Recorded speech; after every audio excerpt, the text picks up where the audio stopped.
Hey guys, we have another unboxing video for you guys. I guess you could call this one an unbagging video.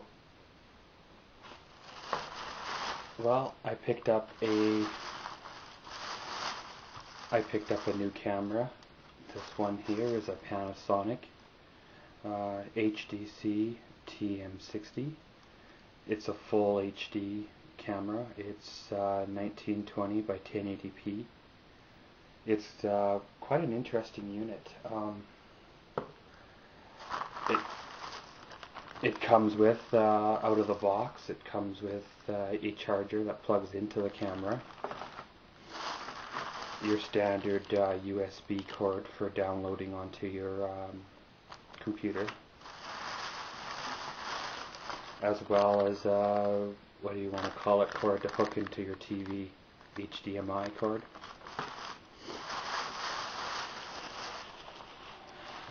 As well as your standard instruction books.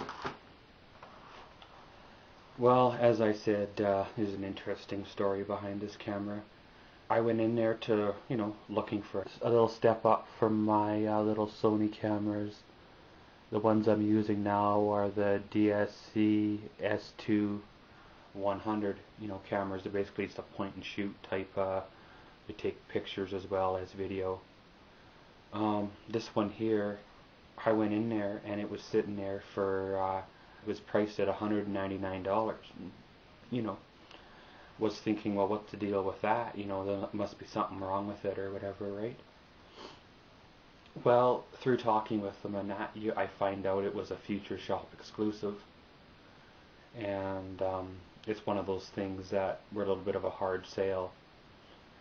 The regular price on this camera is almost $600.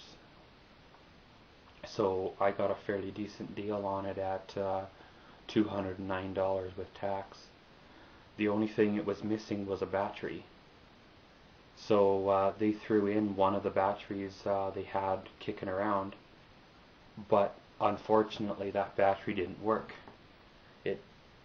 I don't quite understand all the specs, but apparently it was too small, like power wise, for the camera. It kept shutting off. So I went back there and, through not so much as fighting, but through quite a bit of, trial and error type of deal. The only battery they had was the battery that came in this kit, and the battery name is VW-BK180.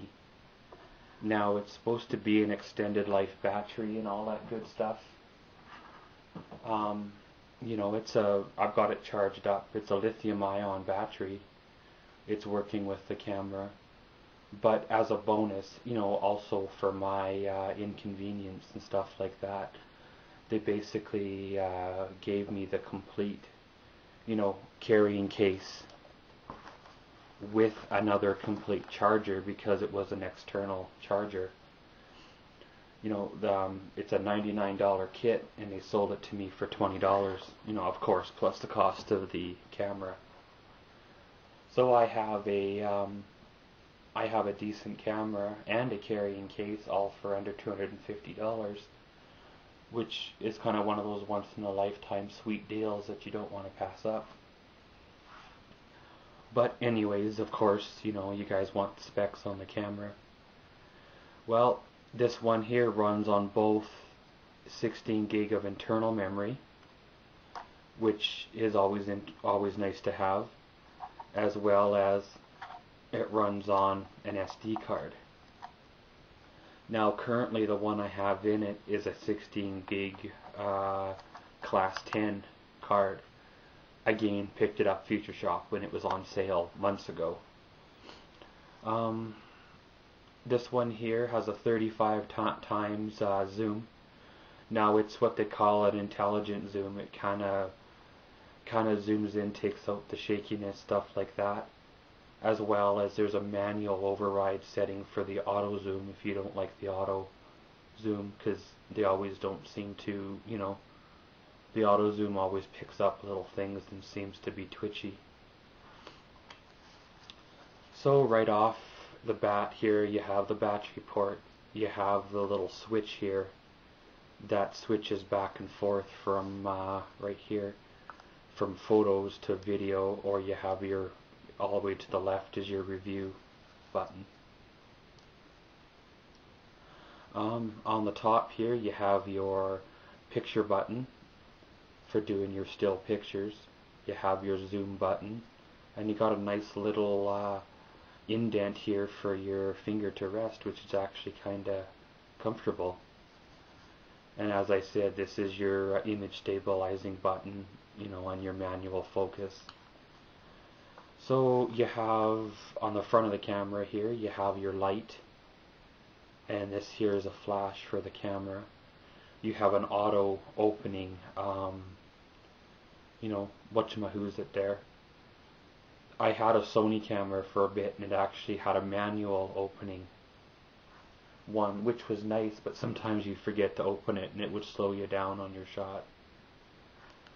So right on, so we'll open her up, you know, and she's a touch screen as well as a few buttons. So right here is your power on button. You have your HDMI port, you have your USB port, and you have your, you know, AV multi-port. And over here you have your trash, you know, if you're deleting video or photo. You have your light on off switch. You have your menu button.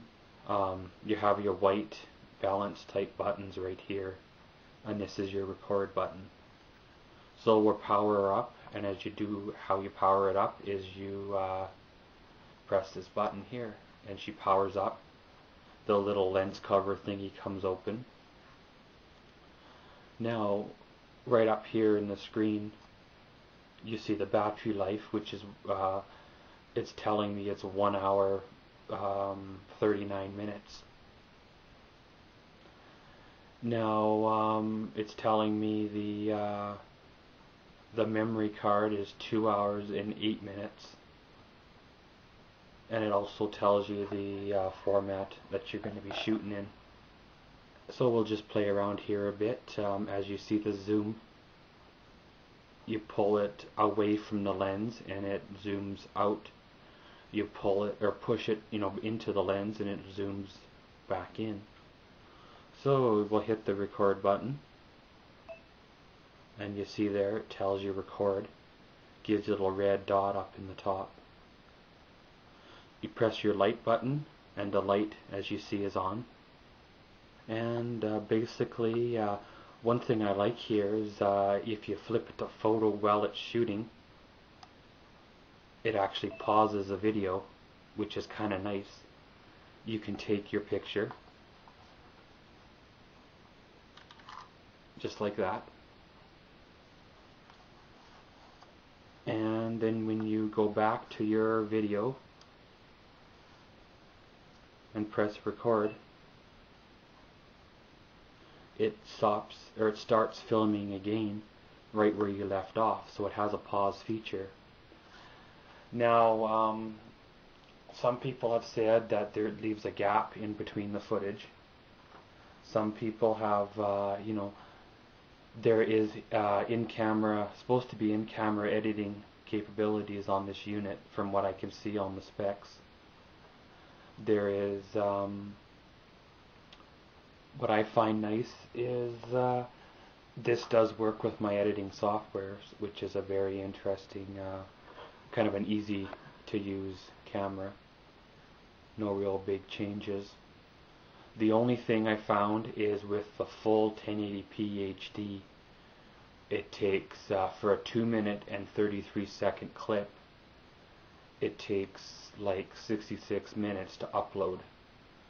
So, you know, do the math. For a 15-minute clip, it's going to be quite a long time. I don't know if there's a way to compress that down so it's not so big on the upload side of it. But to stop shooting, you just hit the record button again and it pauses it. And of course, to start again, you just hit the record button again. So you just power back down,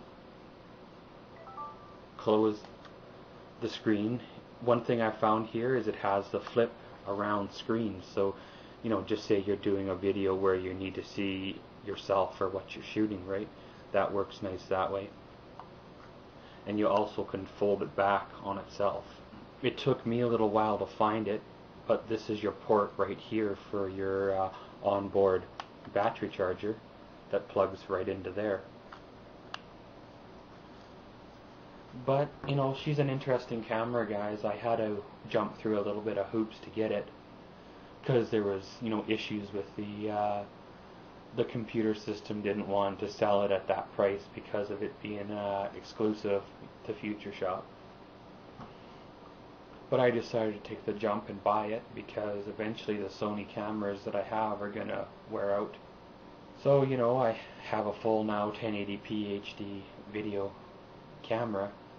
So now I'm going to start shooting a lot of my videos in the higher quality. So what we'll do now is we'll go outside and we'll do a test on the video.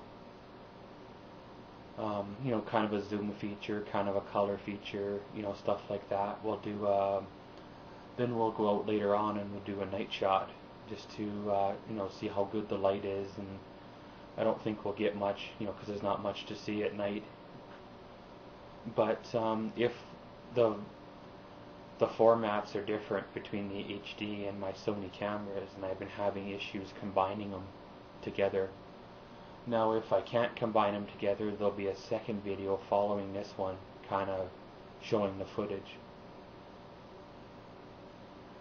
Well, this has been an unbagging, if you will, of a Panasonic HDC-TM6O full HD camera. And as always, guys, thank you for watching Maxwell's World. Comment, subscribe, and enjoy.